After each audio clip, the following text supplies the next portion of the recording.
जय हिंद दोस्तों, आप सभी का स्वागत है हमारे YouTube चैनल पर।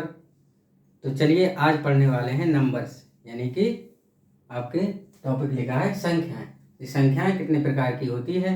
संख्याएं आपकी होल नंबर्स होता है, नेचुरल नंबर्स होता है, रेशनल नंबर्स होता है, इरेशनल नंबर्स होता है, ठीक है, काल्पनिक संख्याएं होती हैं, वास्तविक संख्याएं होती हैं। तो इसके बारे में हम वन बाई वन क्या करेंगे, डिस्कस करेंगे, ठीक है। तो सबसे पहले मैं लिखता हूँ आपके लिए प्राकृतिक संख्याएं। प्राकृतिक संख्या यानी कि इसको इंग्लिश में बोलते हैं आप नेचुरल नंबर, और इसको एन से डिनोट करते हैं आप, ठीक है। तो नेचुरल नंबर यानी प्राकृतिक संख्याएं वो संख्याएं होती हैं जो एक से स्टार्ट होती हैं और धनात्मक की ओर बढ़ती हैं, ठीक है। ये आपका प्लस धनात्मक है, ठीक है। यानी कि प्राकृतिक संख्याएं वो संख्याएं होती हैं जो एक से शुरू होती हैं और अनंत तक चली जाती हैं, ठीक है। इसमें कोई भी आपकी नेगेटिव यानी ऋणात्मक संख्याएं नहीं आती हैं, न जीरो आता है। यानी आपकी कहाँ से शुरू होती है, एक से शुरू होती है और इन्फिनिटी तक जाता है। और आपसे पूछा जाए कि सबसे छोटा जो नेचुरल नंबर है वो कौन सा है, तो आप कहोगे, आपके ऑप्शन में रहेगा जीरो भी रहेगा, ठीक है, एक रहेगा और भी कुछ रह सकता है। तो आपको किस पे टिक करना है, एक पे। यानी कि सबसे छोटी जो आपकी प्राकृतिक संख्या है वो क्या है, एक है, ठीक है। अब आते हैं आपके पूर्ण संख्या। पूर्ण संख्या, पूर्ण संख्याएं को इंग्लिश में बोलते हैं आप होल नंबर, होल नंबर। और इसको आप W से डिनोट करते हो। और ये शुरुआत कहाँ से होती है, जीरो से। 1 2 3 4 5 इसी तरह ये बढ़ती जाती हैं धनात्मक इन्फिनिटी तक। यानी कि सबसे छोटा आपका इसमें जो नंबर्स होता है होल नंबर वो क्या होता है, जीरो होता है, ठीक है। इसमें ऋणात्मक नहीं आता है, ना इसमें आता है, लेकिन ये स्टार्ट कहाँ से होती है, एक से होती है, ये स्टार्ट होती है जीरो से, ठीक है। इन बातों का आपको ध्यान रखना है। फिर आता है पूर्णांक संख्या, पूर्णांक संख्या, ठीक है। इसको आप बोलते हो integer, integer number. Integer number जो होता है उसमें आपका सारा कुछ आ जाता है, जीरो भी, माइनस की संख्याएं और प्लस की संख्याएं। यानी ये शुरू कहाँ से होती है, माइनस इन्फिनिटी से लेके आपका -3 -2 -1 0 1 2 3 4 5 6 इसी तरह से प्लस इन्फिनिटी तक जाता है। यानी कि पूर्णांक संख्याएं यानी इंटीजर संख्याएं वो संख्याएं होती हैं जो आपकी शुरू कहाँ से होती है, माइनस इन्फिनिटी से और प्लस इन्फिनिटी तक आ जाती है। लेकिन इसमें एक चीज़ है, इसमें क्या है, इसमें इंटीजर में आपका पूरा नंबर होना चाहिए। इसमें ना तो भिन्न आता है, भिन्न की कोई संख्या नहीं होती है, ना दशमलव की कोई संख्या होती है, ठीक है।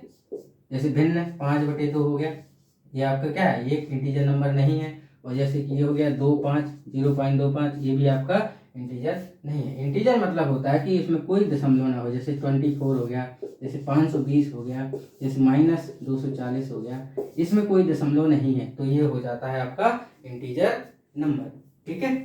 चलिए आगे बढ़ते हैं इसको, इसके बाद हम आगे बढ़ते हैं। ये हो गई 3 संख्याएं, ठीक है। अब इसके बाद अगली संख्या पे ध्यान बढ़ाते हैं, कौन सी संख्या है। अभी तो सब हम बेसिक सीखेंगे, इसके बाद आगे सवालों पे आएंगे। इसके बाद आता है आपका परिमेय संख्या, परिमेय संख्या यानी कि रेशनल नंबर। रेशनल नंबर्स क्या होता है, रेशनल नंबर्स वो संख्याएं होती हैं जिसको हम PYQ की फॉर्म में लिख सकें, यानी कि जिसको हम भिन्न के रूप में लिख सकें, वो होता है आपका रेशनल नंबर। ये आपका होता है अंश, ये होता है आपका हर। कहने का मतलब 2/5 ये क्या है, ये एक रेशनल नंबर है, ठीक है। यानी कि P कभी भी क्या होगा, जीरो नहीं होगा, न Q जीरो। P जीरो हो सकता है, Q जीरो नहीं होगा। P क्या हो सकता है, एक इंटीजर हो सकता है, और Q भी आपका एक इंटीजर हो सकता है। यानी कि परिमेय संख्याएं वो संख्याएं कहलाती हैं जिसको हम पी वाई क्यू की फॉर्म में लिख सकें। पी बराबर आपका 0 हो सकता है, लेकिन क्यू बराबर कभी भी 0 नहीं होगा, क्योंकि अगर क्यू 0 हो गया तो वो इन्फिनिटी हो जाएगा। ठीक है, तो इन्फिनिटी का तो आपको नॉट डिफाइन है, इसलिए क्यू हमेशा 0 नहीं हो सकता है। ठीक है, जैसे और संख्या ले लूँ, 5/2/8, 11/90, ठीक है, 15/30 और आपका 18/38। ये सब संख्याएं क्या हैं? आपकी रेशनल संख्याएं हैं। कहने का मतलब पी वाई क्यू की फॉर्म में जो भी संख्या को हम लिख सकें वो हमेशा क्या होगी? रेशनल नंबर होगी। यानी 0 आपका 5 भी रेशनल होगा। बस क्या है, ये क्यों 0 नहीं होना चाहिए। आपसे पूछा जाए कि 10/0 क्या रेशनल नंबर, आप बोलोगे नहीं, ये रेशनल नंबर नहीं है, क्योंकि 10/0 क्या हो जाएगा? नॉट डिफाइंड हो जाएगा। ठीक है दोस्तों, आगे बढ़ते हैं। अब आते हैं अपरिमेय संख्या।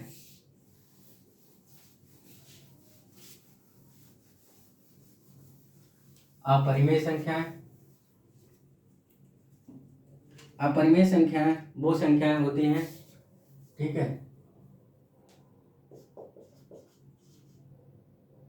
Irrational number.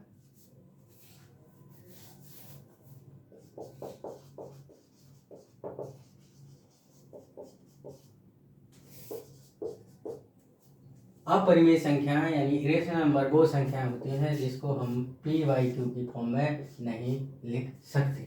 ठीक है दोस्तों, यानी कि अपरिमेय संख्याओं में हम आप या कोई भी संख्या को हम भिन्न रूप में नहीं लिख सकते। जैसे कि मान लो कि आपका √2 हो गया, √3 हो गया, √5 हो गया। ये ऐसी संख्याएं हैं जिसको हम क्या कर सकते हैं? भिन्न के रूप में नहीं लिख सकते। ठीक है, समझ में आया? यानी कि आप इनको पी वाई क्यू की फॉर्म में नहीं उतार सकते।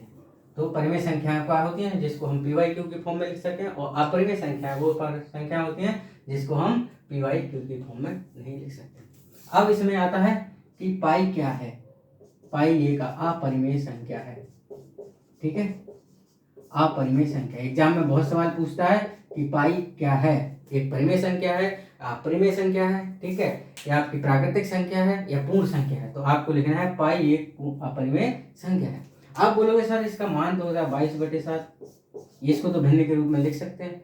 भाइयों ये क्या है? ये आपका अप्रोक्सीमेट मान है। ठीक है, ये एग्जैक्ट मान नहीं है, अप्रोक्सीमेट मान है। इसलिए आप ये तो आपका 22/7 तो क्या है? परिमेय संख्या है, ये आपकी परिमेय संख्या है। लेकिन जब पाई आपके लिए आ जाता है तो वो हो जाती है आपकी अपरिमेय संख्या। इतना आपको ध्यान रखना है। अगर 22/7 दिया है तो वो परिमेय संख्या है, लेकिन पाई अगर लिख के आ जाए तो वो अपरिमेय संख्या है, क्योंकि ये 22/7 इसका एग्जैक्ट मान नहीं है, ये आपका अप्रोक्सीमेट मान होता है। ठीक है दोस्तों, तो ये बहुत ध्यान रखना है कि पाई क्या है? आपकी एक अपरिमेय संख्या है जिसको हम पी वाई क्यू की फॉर्म में नहीं लिख सकते। ठीक है, समझ में आया?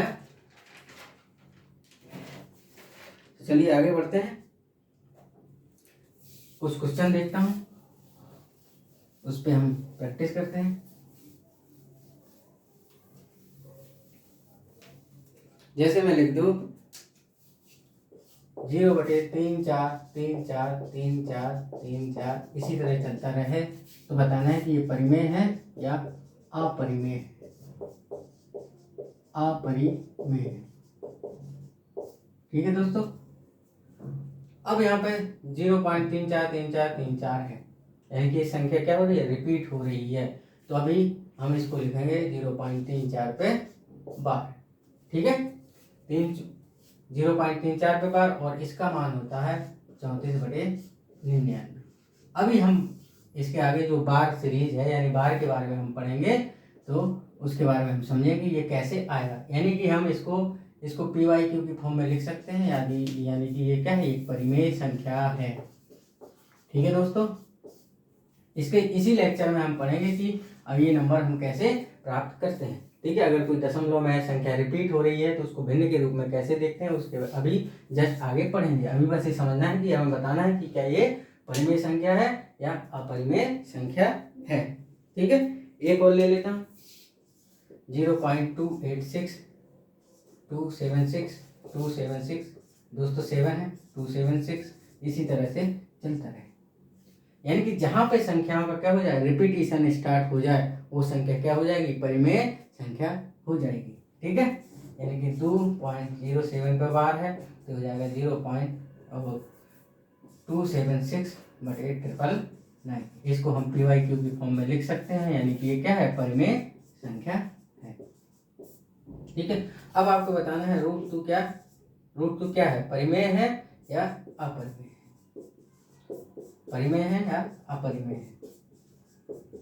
ठीक है, तो √2 एक आपका अपरिमेय संख्या है, क्योंकि √2 का मान होता है 1.414, ऐसी कुछ समथिंग होता है, आगे बढ़ता जाता है, जो नॉन टर्मिनेटिंग होता है, यानी कि ये कभी समाप्त नहीं होता, यानी इसलिए हम कहते हैं कि √2 को हम PYQ की फॉर्म में नहीं लिख सकते हैं, तो ये क्या हो जाएगी, अपरिमेय संख्या हो जाएगी। ठीक है दोस्तों, इसी तरह √3 है, √3 का मान क्या होता है 1.732, और इसके आगे भी ऐसा बढ़ता जाता है, इसलिए क्या हो जाती है, अपरिमेय संख्या हो जाती है।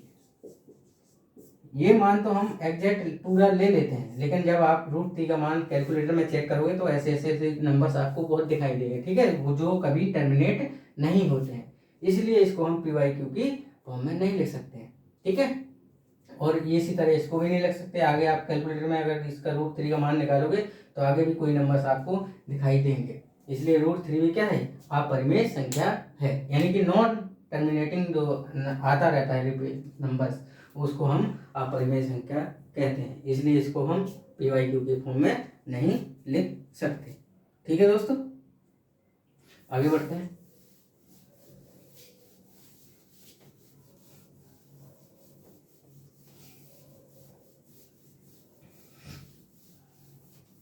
अब मैं कुछ स्टेटमेंट ले लेता हूं, जैसे मैं कहूं यदि A तथा B दो प्राकृतिक संख्याएं हैं, प्राकृतिक संख्याएं हैं, तो बताना है क्या A + B प्राकृतिक होगा, A + B का मान, A + B का मान प्राकृतिक संख्या होगा।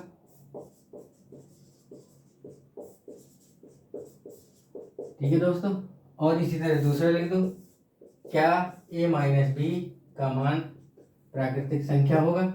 तीसरा लिख दो, क्या A × B का मान प्राकृतिक संख्या होगा। ठीक है, और चौथा है आपका A/B का मान प्राकृतिक संख्या होगा, प्राकृतिक संख्या होगा। ठीक है, ये आपको 4 स्टेटमेंट दिए हैं, इस तरह से एग्जाम में पूछा जाता है, इसलिए मैंने यहाँ पे लिख दिया है। यदि A तथा B दो प्राकृतिक संख्या है तो क्या A + B का मान प्राकृतिक संख्या होगा, A - B का मान प्राकृतिक संख्या होगा, A × B का मान प्राकृतिक संख्या होगा, A/B का मान प्राकृतिक संख्या होगा। तो चलिए दोस्तों, इसका आंसर देने की कोशिश करते हैं। यदि A तथा B दो प्राकृतिक संख्या हैं तो A + B का मान क्या होगा, A - B, A × B और A/B का मान क्या होगा। यानी कि आपसे पूछा है कि अगर दोनों A और A आपकी दोनों क्या है, प्राकृतिक संख्या है, तो हमेशा आपको प्राकृतिक संख्या ही प्राप्त होगी। हमें पता है प्राकृतिक संख्याओं को जोड़ेंगे, दोनों धनात्मक है तो रिजल्ट क्या आएगा, धनात्मक ही आएगा। ठीक है, अगर मान लो मैं 20 + 18 जोड़ता हूँ तो 38 हो जाता है। ठीक है, अब मैं जोड़ता हूँ 48 + 60 तो हो जाता है 108। इसी तरह यानी कि आप कभी भी दो प्राकृतिक संख्याओं का जोड़ निकालोगे, आपको प्राकृतिक संख्या ही प्राप्त होगी, यानी कि ये स्टेटमेंट आपका सही है। ठीक है, क्या A - B का मान प्राकृतिक संख्या होगा। चलिए सोचिए और दिमाग लगाइए, मैं बताता हूँ। जैसे मान लो कि मैं कहूँ कि 12 - 8 ये आ गया 4, 40 - 16 ये आ गया आपका 24, 96 - 30 ये आ गया आपका 66। तो आप बोलेंगे सर ये तो आपका क्या है, A - B प्राकृतिक संख्या आ रहा है, लेकिन आप इसका उल्टा भी तो देखो, ये भी प्राकृतिक है, ये भी प्राकृतिक है, यानी 8 - 12 क्या हो गया, -4 हो गया, जबकि ये तो प्राकृतिक संख्या नहीं है। इधर भी यही हो रहा है, 16 - 40 इसको आप करोगे तो -24 आएगा, जो कि प्राकृतिक संख्या नहीं है, यानी कि ये आपका स्टेटमेंट क्या है, गलत है। यानी कि a माइनस बी का मान आपको प्राकृतिक संख्या प्राप्त नहीं होगा। ठीक है, अगर ये आपको स्टेटमेंट में पूछा जाता है तो आपको सही गलत ऐसे आपको छांटना पड़ेगा। इसी तरह आपसे पूछा जाए क्या a गुणा b का मान प्राकृतिक संख्या होगा, आप बोलोगे सर यस प्राकृतिक संख्या होगा। कभी भी आप दो संख्याओं का क्या करते हैं, गुणा करते हैं, तो आपको हमेशा प्राकृतिक संख्या ही प्राप्त होगा। ठीक है, 15 गुणे 15, तो आप देख रहे हो कि हर कंडीशन में आपको प्राकृतिक संख्या यानी नेचुरल नंबर ही प्राप्त हो रहा है, यानी कि ये स्टेटमेंट आपका क्या है, सही है। ठीक है दोस्तों, अब आपसे पूछा गया क्या a बटे b का मान प्राकृतिक संख्या होगा, बताइए, यस कीजिए क्या होगा, यस या नो। तो आप देखोगे कि यहाँ पे प्राकृतिक संख्या प्राप्त नहीं होगी। 10 बटे 5 बराबर क्या होता है, 2 होता है। ठीक है, लेकिन इसका मैं जस्ट उल्टा कर दूं, 5 बटे 10 तो हो जाता है 0.5, जो कि क्या है, ये आपका क्या हो गया, दशमलव प्रसार हो गया। और दशमलव जो होती हैं वो प्राकृतिक संख्या नहीं होती हैं, यानी कि इसका भी स्टेटमेंट क्या हो गया, गलत हो गया। ठीक है, यानी कि a बटे b प्राकृतिक संख्या प्राप्त नहीं होगा। ठीक है, एक और 5वां स्टेटमेंट है उसको लिख देता हूं। आपसे पूछा जाए कि a की घात b का मान क्या आएगा, प्राकृतिक संख्या होगा अथवा नहीं, क्वेश्चन मार्क लगा दिया है, आपको बताना है a की पावर b का मान प्राकृतिक संख्या है या नहीं है। तो आप देखोगे यहाँ पे कि प्राकृतिक संख्या नहीं है। कैसे नहीं है, जैसे 5 की पावर आपको क्या मिलेगा, यहाँ पे आपको प्राकृतिक संख्या ही प्राप्त होगी किसी भी कंडीशन में। कैसे, 5 की पावर 2 करोगे तो 25 हो जा रहा है, और 2 की पावर 5 करोगे तो 32 हो जा रहा है। इधर देखो, 2 की पावर 6 करता हूँ तो हो जाता है 64, और इधर 6 की पावर 2 करता हूँ तो 36। यानी आपको हर कंडीशन में आपको प्राकृतिक संख्या ही प्राप्त हो रही है, यानी कि a की पावर b का मान हमेशा आपको क्या मिलेगा, प्राकृतिक संख्या मिलेगा, यानी कि क्या होगा, प्राकृतिक संख्या आपकी होगी। ठीक है दोस्तों, चलिए आगे बढ़ते हैं। अब इसमें क्या करता हूं, मैं थोड़ा सा बदलाव कर देता हूं। ठीक है, सवाल आपका ऐसा ही है,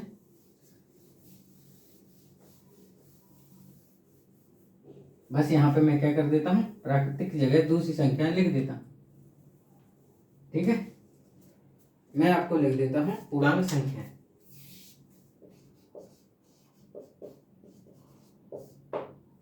तो आपको बताना है यदि a तथा b दो पूर्णांक संख्याएं हैं तो क्या a प्लस b का मान पूर्णांक संख्या होगा,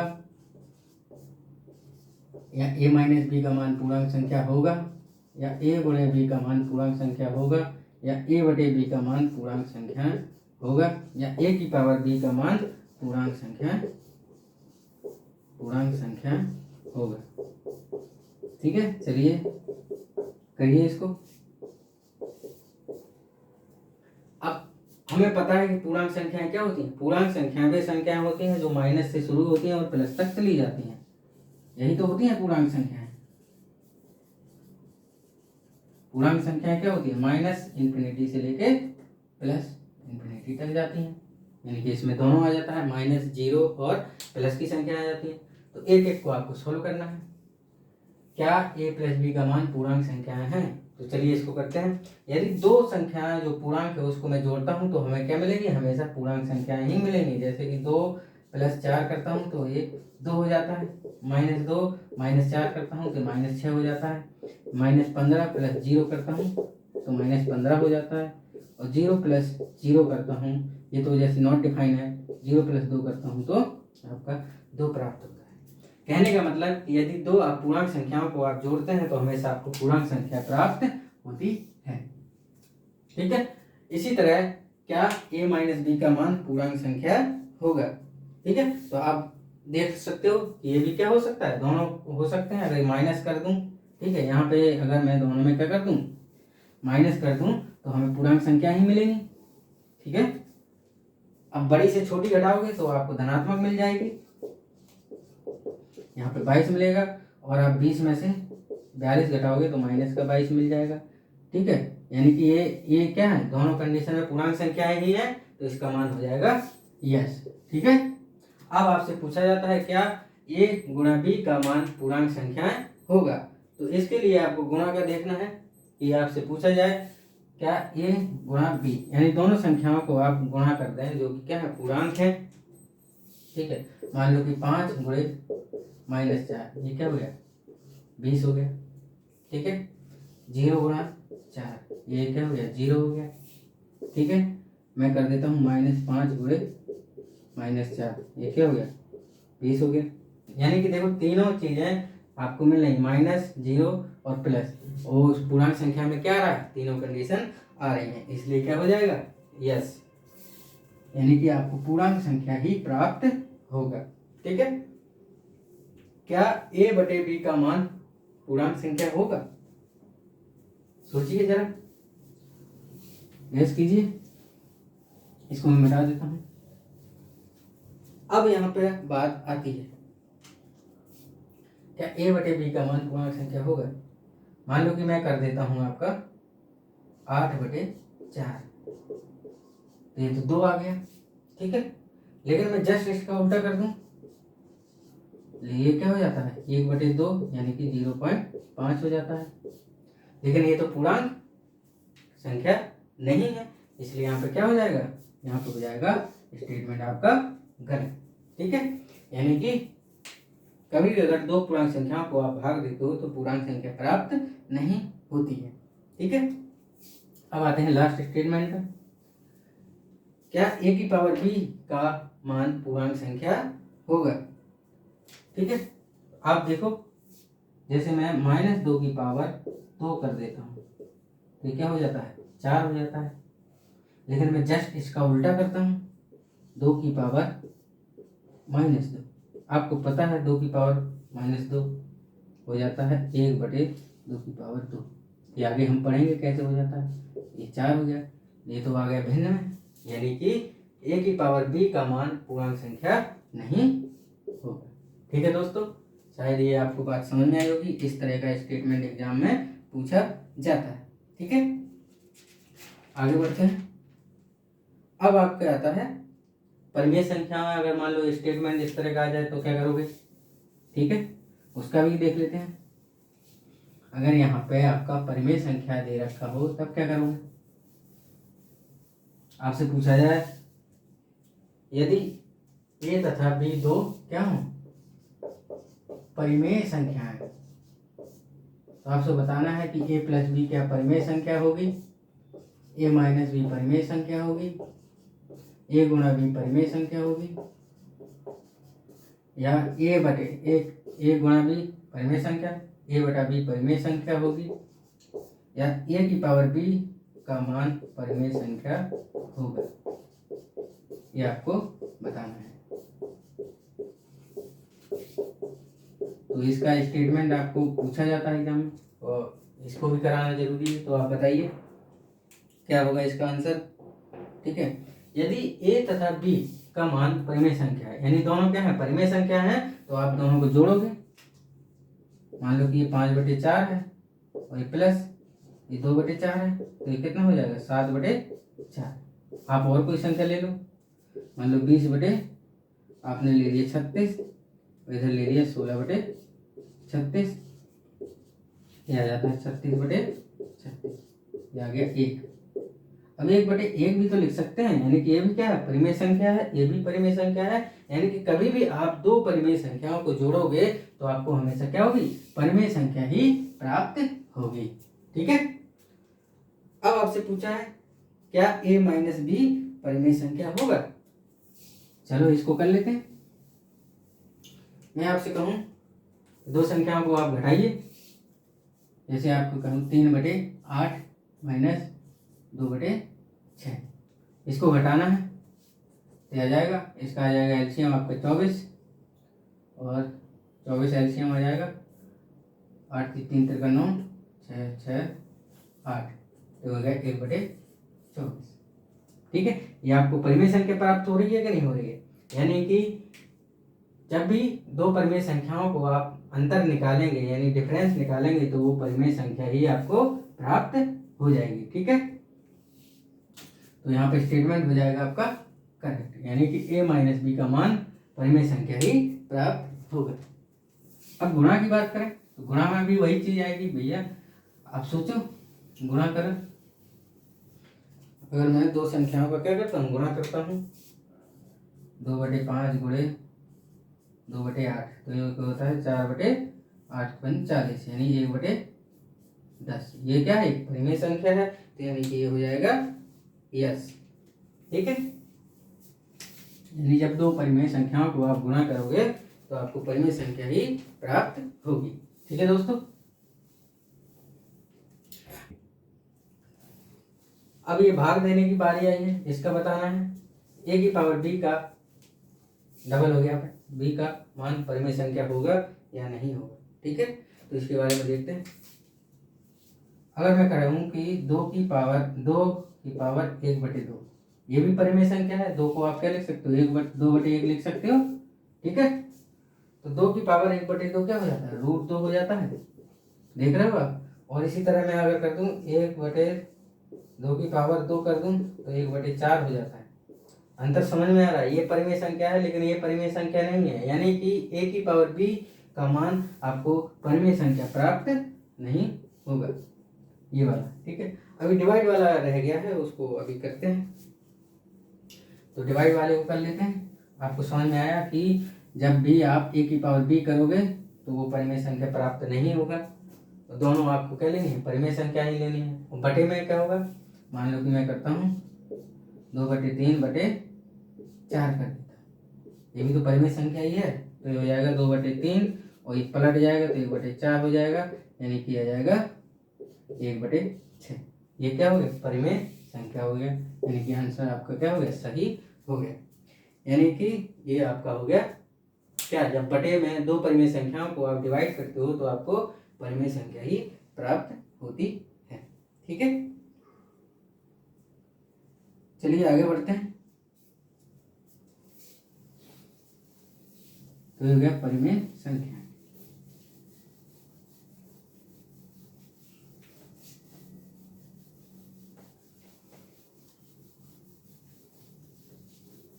अब आगे दूसरी संख्याओं के बारे में देखते हैं। वास्तविक संख्याएं आपसे पूछे, वास्तविक संख्याएं क्या होती हैं। बोर्ड को थोड़ा सा साफ कर दो सही से। वास्तविक संख्याएं इमेजिनरी नंबर, यानी कि काल्पनिक संख्याएं। वास्तविक संख्याएं वो होती हैं जिसका आप स्क्वायर करते हो तो आपको धनात्मक प्राप्त हो।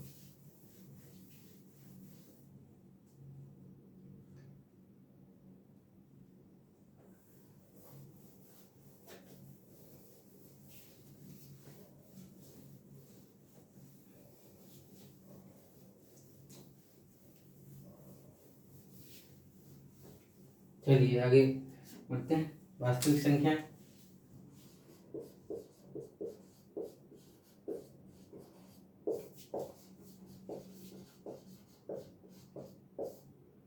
वास्तविक संख्या यानी कि रियल नंबर।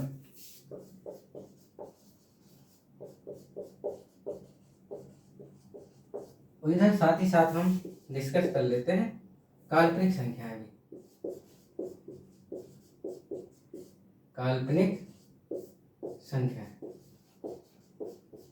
जिसको बोलते हैं इमेजिनरी नंबर। ठीक है, तो वास्तविक संख्या और काल्पनिक संख्याएं क्या होती हैं, वे संख्याएं जिनका वर्ग करने पर एक धनात्मक संख्या प्राप्त हो वो कहलाती हैं वास्तविक संख्या। वे संख्याएं जिनका वर्ग करने पर धनात्मक संख्या प्राप्त हो वो आपको कहलाती है वास्तविक संख्या। वास्तविक वे संख्याएं जिनका वर्ग करने पर धनात्मक संख्या प्राप्त हो वास्तविक संख्याएं कहलाती हैं। लेकिन इसमें क्या होता है, इसमें आपका ऋणात्मक संख्या प्राप्त होता है। ठीक है, वे संख्याएं जिनका वर्ग करने पर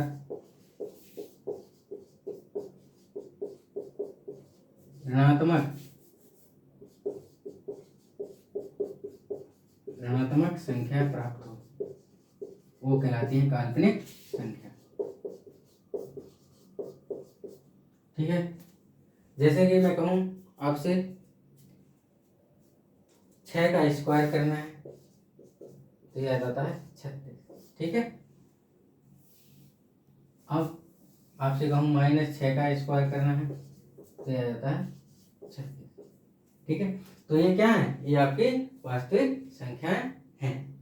ठीक है दोस्तों, तो अब वे संख्याएं जिनका वर्ग करने पर क्या हो, ऋणात्मक संख्या प्राप्त हो। जैसे मैं कहूं -√6 क्या है, ये आपका वास्तविक संख्या है, काल्पनिक संख्या। तो आप कहोगे सर वर्ग करके देख लो, जो भी प्राप्त होगा वो आपका क्या हो जाएगा, काल्पनिक होगा या वास्तविक होगा। तो आप देख रहे हो कि इसका वर्ग करने पे हमें 6 प्राप्त हो रहा है, जो कि ये क्या है, ये आपका ऋणात्मक है, यानी कि ये कौन सी संख्या हो गई, ये आपकी वास्तविक संख्या हो गई। ठीक है, इसी तरह आपका रूट में कोई भी नेगेटिव संख्या होगी वो आपकी काल्पनिक संख्या ही होगी। ठीक है, जैसे -16 हो गया, -21 हो गया। ठीक है, ये हो जाती हैं आपकी काल्पनिक संख्याएं। ठीक है, इसको आप नंबर लाइन में नहीं दिखा सकते, लेकिन वास्तविक संख्या वो होती है कि जो भी संख्या का आप स्क्वायर करते हो तो आपको क्या मिलता है, धनात्मक संख्या ही प्राप्त होती है। जैसे -5 का स्क्वायर कर दूं तो आपको क्या मिलेगा, ये आपको धनात्मक मिलेगा 25। और इसी तरह अगर √5 पूछा जाए क्या है, रियल नंबर है या इमेजिनरी नंबर, तो आप इसका स्क्वायर करके देखोगे और बताओगे कि सर ये तो आपका क्या है, रियल नंबर है। √5 का स्क्वायर क्या होता है, 5 होता है। अगर यहीं पे -5 लगा दूं, रूट के अंदर -5 लगा दूं तो ये किस में आ जाएगा, ये आ जाएगा आपका काल्पनिक संख्या में। ये फर्क होता है। ठीक है दोस्तों, तो ये आपको ध्यान रखना है, काल्पनिक संख्याएं कौन सी होती हैं और अकाल्पनिक संख्याएं कौन, वास्तविक संख्याएं कौन सी होती हैं, अकाल्पनिक संख्या। ये हो गया वास्तविक संख्या, जिसको आप क्या करो, धनात्मक संख्या प्राप्त हो वर्ग करने पर। और काल्पनिक संख्याएं वो संख्याएं होती हैं यानी कि जो ऋणात्मक प्राप्त हो अगर उस संख्या का हम वर्ग करते हैं। ठीक है, तो ये हो गया आपका अंतर। आपसे पूछा जाएगा 4 कोई नंबर दे देगा और आपसे पूछ दिया जाएगा कि बताना है कि कौन सी वास्तविक संख्या है, कौन सी काल्पनिक संख्या है। ठीक है,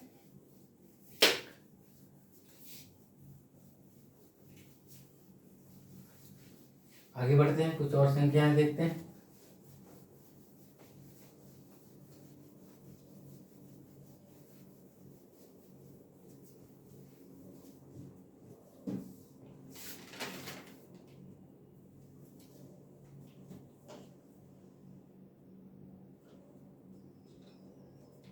पूर्ण संख्याएं क्या होती है। ठीक है दोस्तों, आपसे पूछा जाएगा पूर्ण संख्याएं। देखिए हिंदी में तो इसका एक ही नाम निकलता है, लेकिन इंग्लिश में इसका मीनिंग बदल जाता है, यानी कि परफेक्ट नंबर। अभी हमने पूर्ण संख्या के बारे में क्या पढ़ा था, होल नंबर, लेकिन यहाँ पे देखो आपका इंग्लिश का मतलब क्या हो गया, बदल गया। ठीक है, तो आपको याद रखना है कि पूर्ण संख्या तो मतलब आपने सर अभी बता दिया है, लेकिन यहाँ पे मीनिंग बदल गया। वो क्या था, पूर्ण संख्या थी होल नंबर, यहाँ पूर्ण संख्या क्या है, परफेक्ट नंबर। वे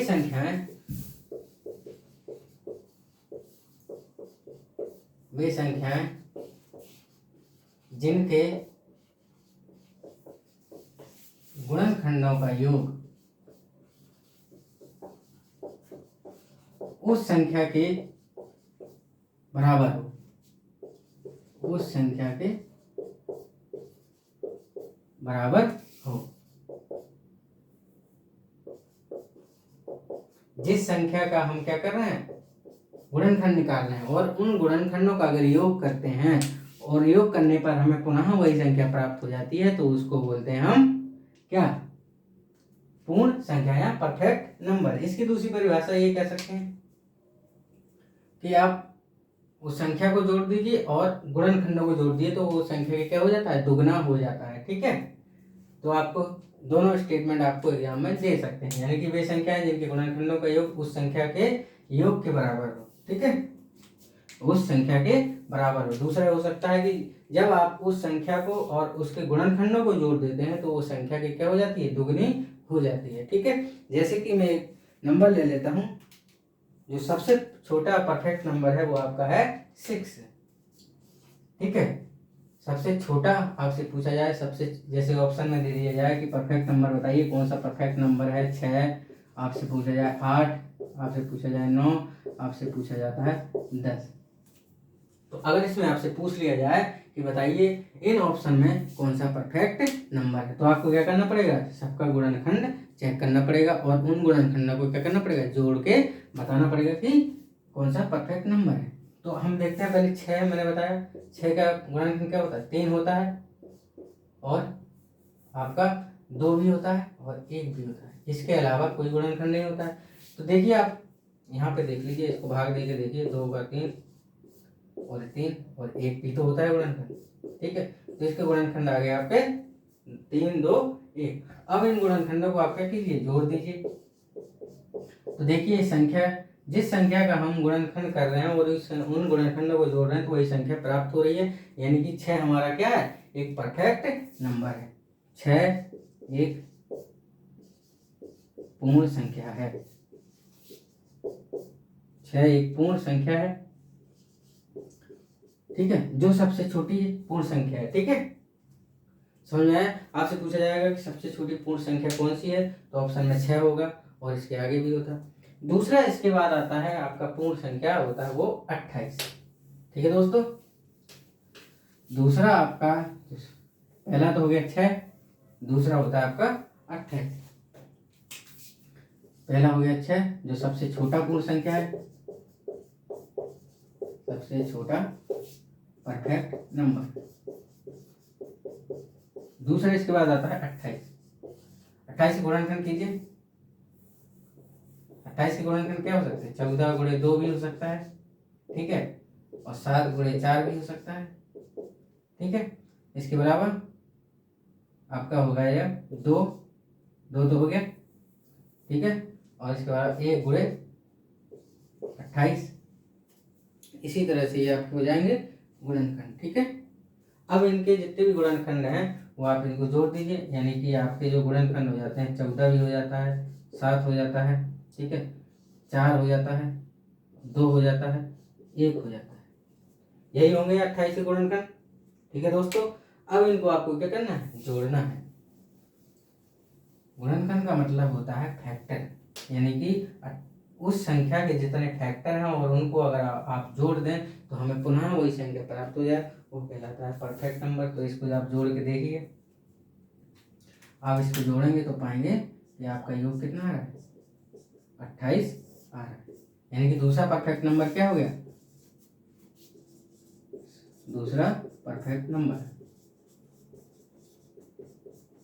ठीक है दोस्तों, तो 6 सबसे छोटा परफेक्ट नंबर हो गया, 28 आपका दूसरा परफेक्ट नंबर होगा। इसके बाद अगला आता है आपका परफेक्ट नंबर 496, और 496 हो गया, ये भी आपका क्या है, परफेक्ट नंबर है।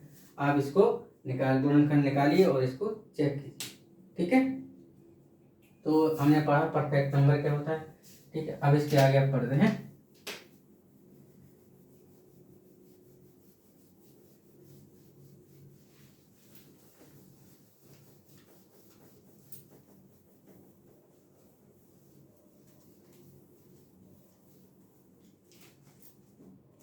इसके आगे हम पढ़ते हैं अभाज्य संख्या, यानी कि प्राइम नंबर। अभाज्य संख्या,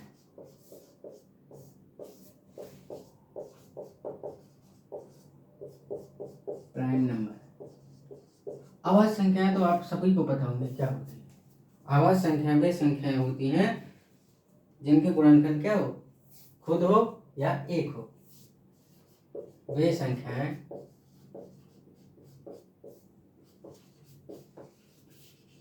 जिनके क्या हो, जिनका गुणनखंड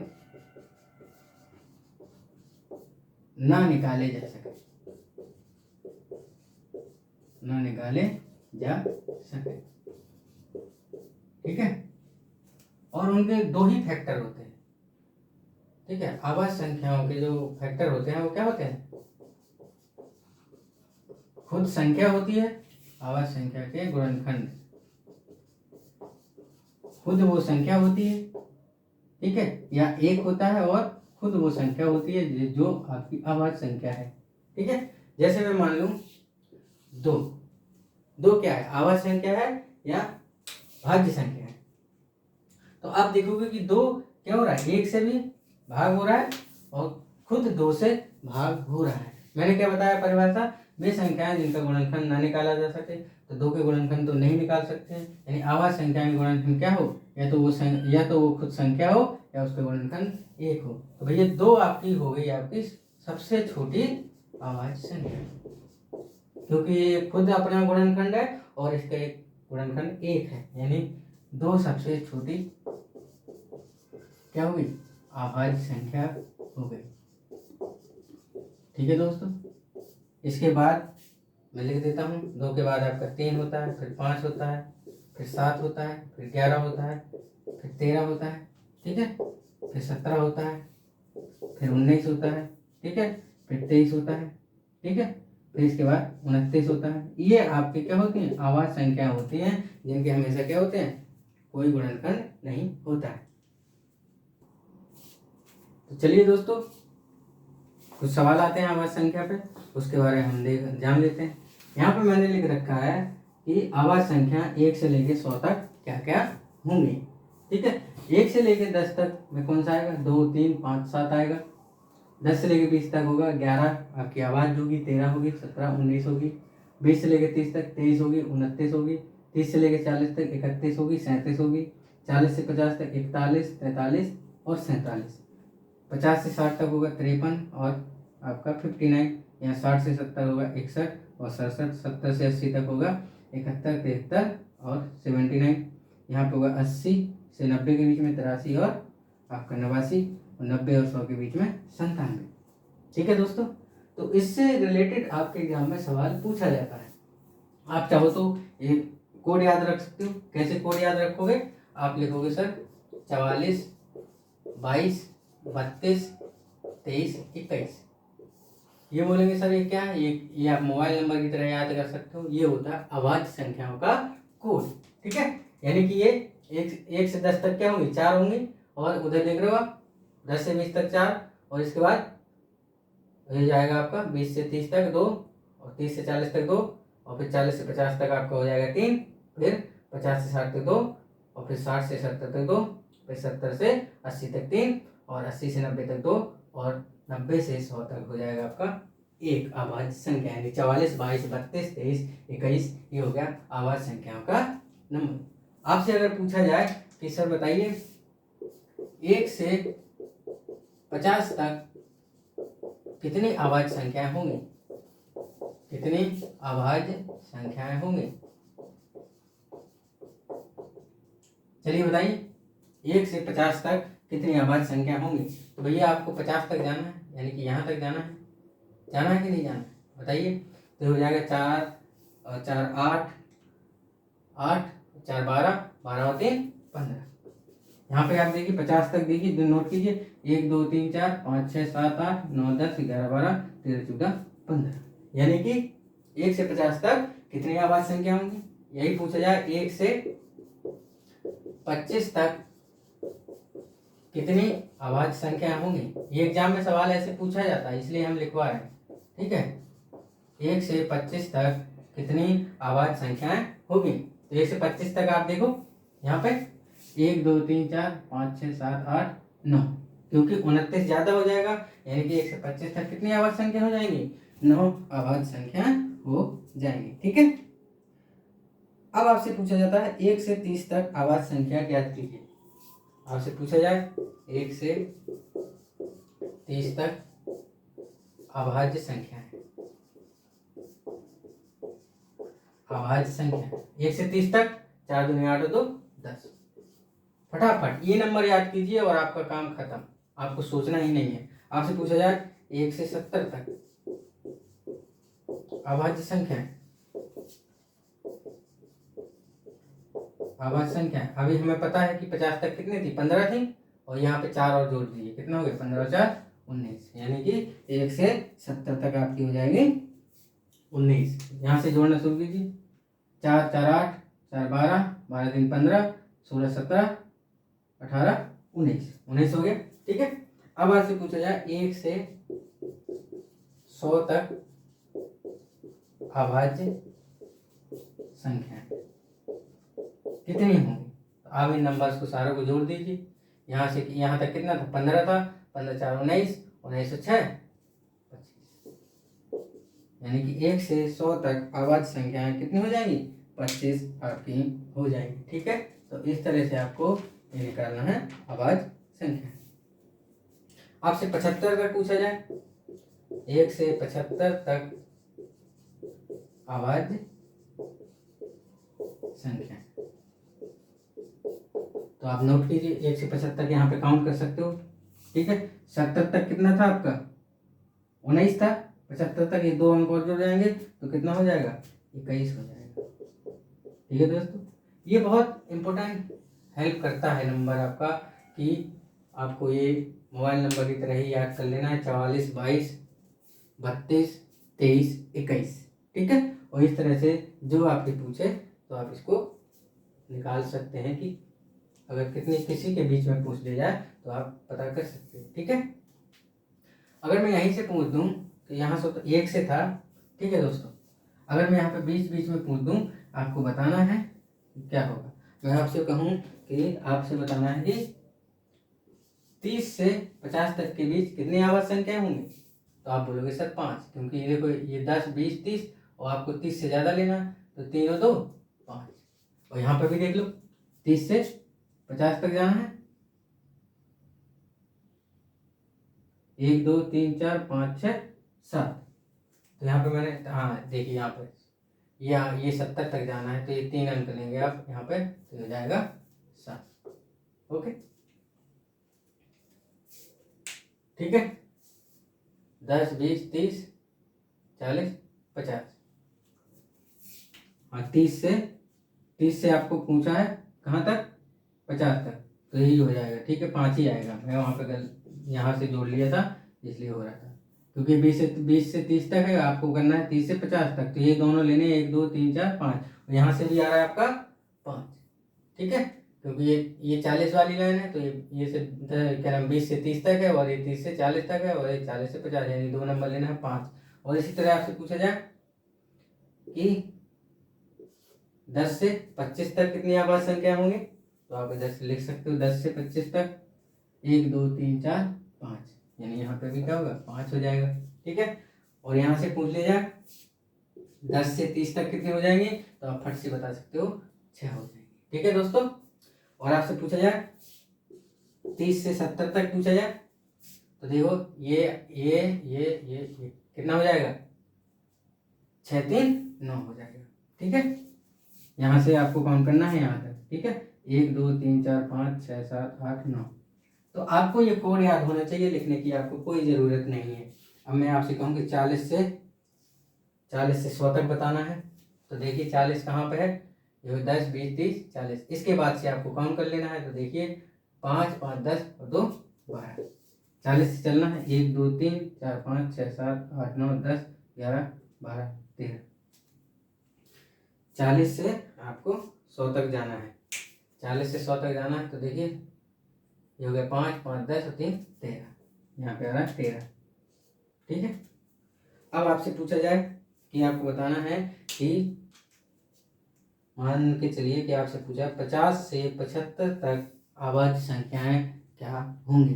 ठीक है, 50 से 75, 10 20 30 40 50, 50 को नहीं लेना है, 60 लेना है, 60 से 70 लेना है, तो ये 4 हो गया, और 4 और आपको पता है कि 2 संख्याएं और हो गई, तो ये हो गया 4 और 2 6।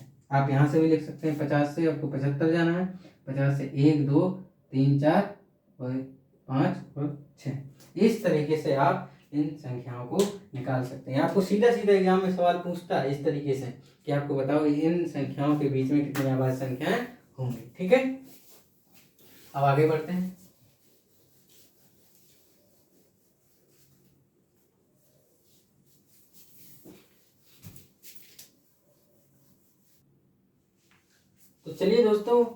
हम पता करते हैं कि अगर कोई संख्या आपको दे रखी है तो वो अभाज्य संख्या होगी या नहीं होगी, उसके बारे में हमें एक थोड़ा सा मेथड सीखना है। बहुत आसान है, कुछ करना नहीं है, बस आपको ये सीख लेना है। इसके बाद आप बता सकते हो आसानी से कि वो संख्या क्या होगी, अभाज्य होगी या नहीं होगी।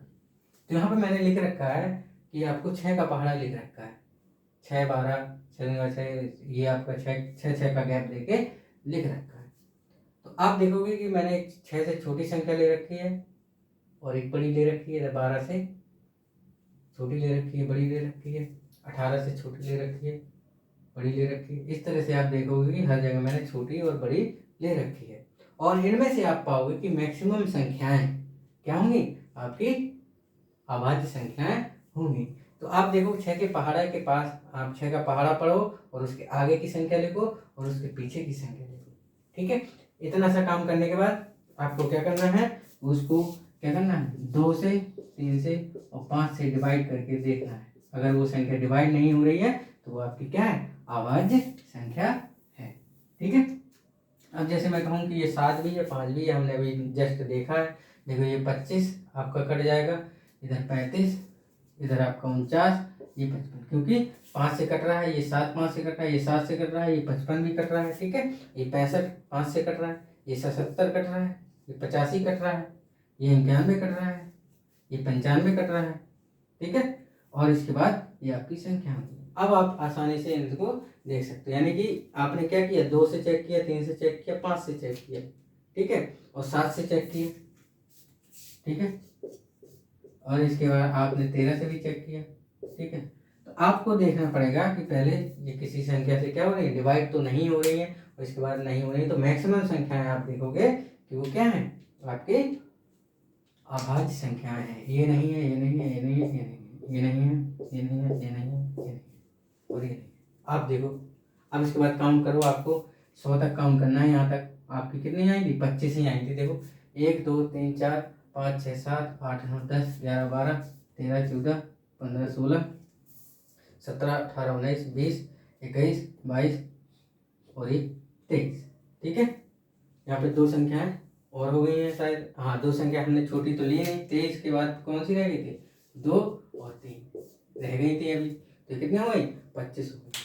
यानी कि आपको कोई बड़ी संख्या दे दी जाए और आपसे कहा जाए कि क्या वो अभाज्य संख्या है या नहीं है, तो आपको इस तरीके से आप ज्ञात कर सकते हैं। ठीक है दोस्तों, तो ये था आपका अभाज्य संख्या वाला, कि आपको अभाज्य संख्या कैसे निकालनी है, और इसे आप गौर से देखिए, एक बार 1 2 बार ट्राई कीजिए, इसके बाद आप बता सकते हैं। ठीक है, तो अब आ जाते हैं थोड़ा सा सह अभाज्य संख्याएं क्या होती हैं। ठीक है, इसके बाद आगे टॉपिक है सह अभाज्य संख्या।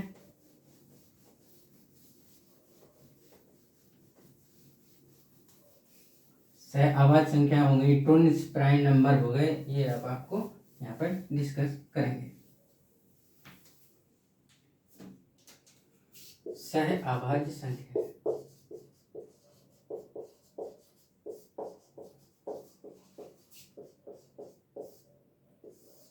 को प्राइम। ठीक है, को प्राइम नंबर वो नंबर्स होते हैं जिनके बीच में क्या हो, दोनों क्या हो, अभाज्य संख्या हो, जिनके बीच में कोई कॉमन फैक्टर ना हो। जैसे कि 2 हो गया आपका 3, ठीक है, 3 और 5 हो गया। ठीक है, 5 और 7 हो गया। जैसे आपके 11 और 19 हो गया, और आपका हो गया 23 और आपका 29, ये हो गया 41 और 43। ठीक है, ये हो गया सह अभाज्य संख्याएं, इनको बोलते हैं सह अभाज्य संख्याएं। एक होता है आपका अपेक्षित अभाज्य संख्या, इनमें थोड़ा सा अंतर रहता है। ठीक है दोस्तों, अभाज्य संख्याएं, अपेक्षित अभाज्य संख्या और सह अभाज्य संख्या में क्या अंतर होता है कि सह अभाज्य संख्या में दोनों संख्याएं क्या होती हैं, अभाज्य संख्याएं होती हैं जिनमें कोई भी कॉमन चीज ना हो, कोई भी कॉमन फैक्टर ना हो। लेकिन अपेक्षित अभाज्य संख्या में क्या होता है कि दोनों संख्याएं क्या होंगी, एक दोनों संख्याओं का क्या हो, कोई भी फैक्टर ना हो। जैसे 5 और ये 9, ये तो आपकी क्या है, भाज्य है, लेकिन ये आपकी अभाज्य है। लेकिन इन दोनों में कोई भी कॉमन ना हो। इतना फर्क होता है आपका आवाज और सहवाज। आवाज जो आपकी सह आवाज संख्या होती है उसमें दोनों आवाज जो होती हैं कोई भी कॉमन नहीं होता है, लेकिन अपेक्षित आवाज संख्या में क्या होता है, वो दोनों क्या हो, उन दोनों में कोई भी कॉमन ना हो।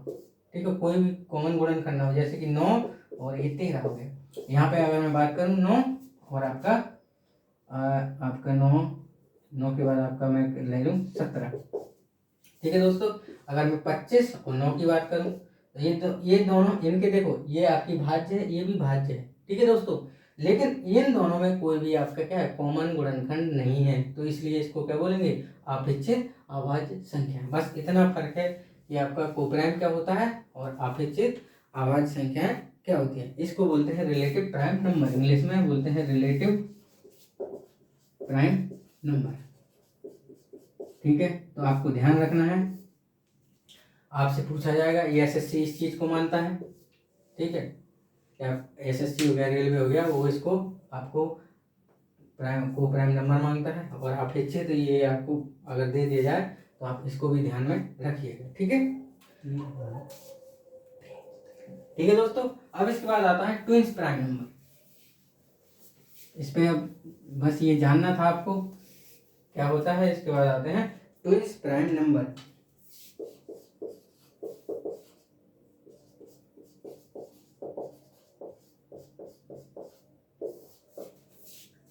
वे अभाज्य संख्याएं,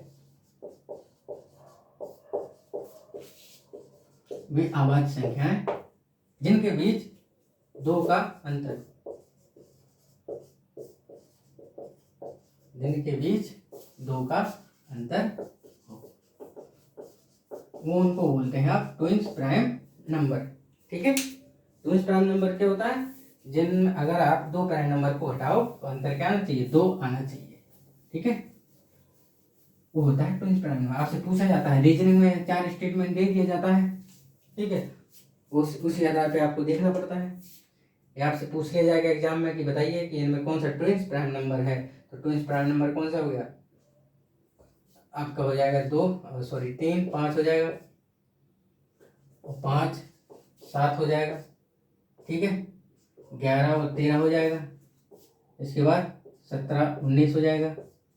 इसके बाद हो जाएगा 41 43 हो जाएगा।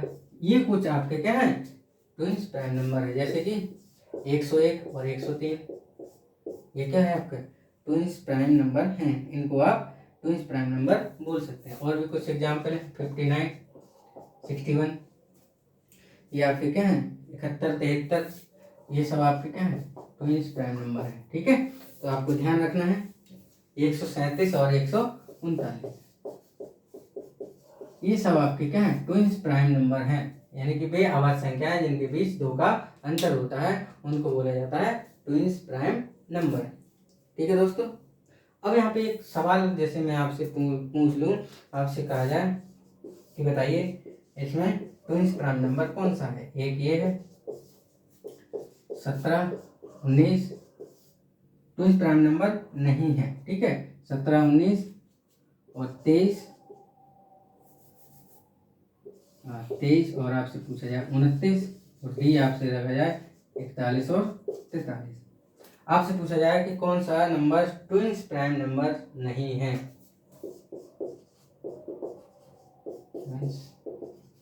प्राइम नंबर नहीं है। ठीक है, तो आपको सिर्फ क्या करना है, 2 का गैप देखना है। इसमें 2 का गैप है, इसमें 2 का गैप है, और इसमें 2 का गैप है। इसमें 2 का गैप नहीं है, इसमें 6 का गैप है, यानी कि ये ऑप्शन आपका सही हो जाएगा। इस तरह से आपका एग्जाम में 4 ऑप्शन दे दिए जाते हैं और आपसे पूछा जाता है कि ट्विंस प्राइम नंबर क्या होता है। ठीक है दोस्तों, तो ये थी आपकी संख्याएं। आज का लेक्चर काफ़ी लंबा हो गया है, तो आप वीडियो को लाइक कीजिएगा, सब्सक्राइब कीजिएगा और दोस्तों के साथ शेयर कीजिएगा। ठीक है दोस्तों, तो चलिए लेक्चर समाप्त करते हैं। Thank you.